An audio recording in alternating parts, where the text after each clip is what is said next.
एक साधु वर्षा के जल में प्रेम और मस्ती से भरा चला जा रहा था कि इस साधु की नजर एक मिठाई की दुकान पर पड़ी, जहां एक कढ़ाई में गर्म दूध उबाला जा रहा था। तो मौसम के हिसाब से दूसरी कढ़ाई में गर्मा गर्म जलेबियां तैयार हो रही थी। साधु कुछ क्षणों के लिए वहां रुक गया। शायद भूख का एहसास हो रहा था या मौसम का असर था। साधु हलवाई की भट्टी को बड़े गौर से देखने लगा। साधु कुछ खाना चाहता था, लेकिन साधु की जेब ही नहीं थी तो पैसे भला कहां से होते। साधु कुछ पल भट्टी से हाथ सेकने के बाद चला ही जाना चाहता था कि नेक दिल हलवाई से रहा न गया और एक प्याला गर्म दूध और कुछ जलेबियां साधु को दे दी। साधु ने गर्म जलेबियां गर्म दूध के साथ खाई और फिर हाथों को ऊपर की ओर उठाकर हलवाई के लिए प्रार्थना की, फिर आगे चल दिया। साधु बाबा का पेट भर चुका था। दुनिया के दुखों से बेपरवाह वे फिर एक नए जोश से बारिश के गंदले पानी के छींटे उड़ाता चला जा रहा था। वह इस बात से बेखबर था कि एक नव विवाहित जोड़ा भी वर्षा के जल से बचता बचाता उसके पीछे चला आ रहा है। एक बार इस मस्त साधु ने बारिश के गंदले पानी में जोर से लात मारी। बारिश का पानी उड़ता हुआ सीधा पीछे आने वाली युवती के कपड़ों को भिगो गया। उस औरत के कीमती कपड़े कीचड़ से लथपथ हो गए। उसके पति से ये बात बर्दाश्त नहीं हुई, इसलिए वह आस्तीन चढ़ाकर आगे बढ़ा और साधु को कपड़ों से पकड़कर कहने लगा, अंधा है क्या? तुझे नजर नहीं आता? तेरी हरकत की वजह से मेरी पत्नी के कपड़े कीचड़ से भर गए हैं। साधु हक्का बक्का सा खड़ा था, जबकि इस युवा को साधु का चुप रहना नाखुशगवार गुजर रहा था। महिला ने आगे बढ़कर युवक के हाथों से साधु को छुड़ाना भी चाहा, लेकिन युवक की आंखों से निकलती नफरत की चिंगारी देख वह भी फिर पीछे खिसकने पर मजबूर हो गई। राह चलते राहगीर भी उदासीनता से ये सब दृश्य देख रहे थे, लेकिन युवक के गुस्से को देखकर किसी में इतनी हिम्मत नहीं हुई कि उसे रोक पाए। और आखिर जवानी के नशे में चूर इस युवक ने एक जोरदार थप्पड़ साधु के चेहरे पर जड़ दिया। बूढ़ा मलंग थप्पड़ की ताब ना झेलता हुआ लड़खड़ाता हुआ कीचड़ में जा गिरा।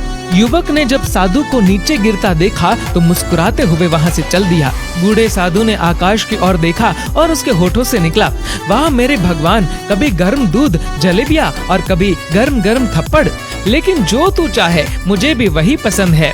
ये कहता हुआ वह एक बार फिर अपने रास्ते पर चल दिया। दूसरी ओर वह युवा जोड़ा अपनी मस्ती को समर्पित अपनी मंजिल की ओर अग्रसर हो गया। थोड़ी ही दूर चलने के बाद वे एक मकान के सामने पहुंचकर रुक गए। वह अपने घर पहुंच गए थे। वे युवक अपनी जेब से चाबी निकालकर अपनी पत्नी से हंसी मजाक करते हुए ऊपर घर की सीढ़ियां चढ़ रहा था। बारिश के कारण सीढ़ियों पर फिसलन हो गई थी। अचानक युवक का पैर फिसल गया और वह सीढ़ियों से नीचे गिरने लगा। महिला बहुत जोर से शोर मचाकर लोगों का ध्यान अपने पति की ओर आकर्षित करने लगी, जिसकी वजह से काफी लोग तुरंत सहायता के लिए युवक की ओर लपके, लेकिन देर हो चुकी थी।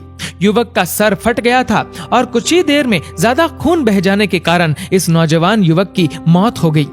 कुछ लोगों ने दूर से आते साधु बाबा को देखा तो आपस में कानाफूसी होने लगी कि निश्चित रूप से इस साधु बाबा ने थप्पड़ खाकर युवक को श्राप दिया है, अन्यथा ऐसे नौजवान युवक का केवल सीढ़ियों से गिरकर मर जाना बड़े अचंभे की बात लगती है।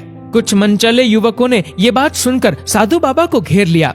एक युवक कहने लगा कि आप कैसे भगवान के भक्त हैं, जो केवल एक थप्पड़ के कारण युवा को श्राप दे बैठे। भगवान के भक्त में रोष व गुस्सा हरगिज नहीं होता। आप तो जरा सी असुविधा पर भी धैर्य न रख सके। साधु बाबा कहने लगा, भगवान की कसम, मैंने इस युवा को श्राप नहीं दिया। अगर आपने श्राप नहीं दिया तो ऐसा नौजवान युवा सीढ़ियों से गिरकर कैसे मर गया? तब साधु बाबा ने उन सब से एक अनोखा सवाल किया कि क्या आप में से कोई इस घटना का चश्मदीद गवाह है? एक युवक ने आगे बढ़कर कहा, हाँ, मैं इस सब घटना का चश्मदीद गवाह हूँ। साधु ने अगला सवाल किया, मेरे कदमों से जो कीचड़ उछला था, क्या उसने युवा के कपड़ों को दागी किया था? युवक बोला, नहीं, लेकिन महिला के कपड़े जरूर खराब हुए थे। साधु ने युवक की बाहों को थामते हुए पूछा, फिर युवक ने मुझे क्यों मारा? युवक कहने लगा, क्योंकि वह युवा इस महिला का पति था और यह बर्दाश्त नहीं कर सका कि कोई उसकी पत्नी के कपड़ों को गंदा करे, इसलिए उस युवक ने आपको मारा। युवक की बात सुनकर साधु बाबा ने एक जोरदार ठहाका बुलंद किया और ये कहता हुआ वहां से विदा हो गया, तो भगवान की कसम, मैंने श्राप कभी किसी को नहीं दिया, लेकिन कोई है जो मुझसे बहुत प्रेम करता है। अगर उसका यार सहन नहीं कर सका तो मेरे यार को कैसे बर्दाश्त होगा कि कोई मुझे मारे। और मेरा यार इतना शक्तिशाली है कि दुनिया का बड़े से बड़ा राजा भी उसकी लाठी से डरता है। उस भगवान की लाठी दिखती नहीं और आवाज भी नहीं करती, लेकिन पड़ती है तो बहुत दर्द देती है।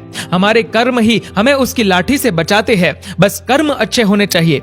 हमारी संपत्ति के उत्तराधिकारी अनेक लोग हो सकते हैं, लेकिन कर्मों के उत्तराधिकारी केवल हम स्वयं ही होते हैं।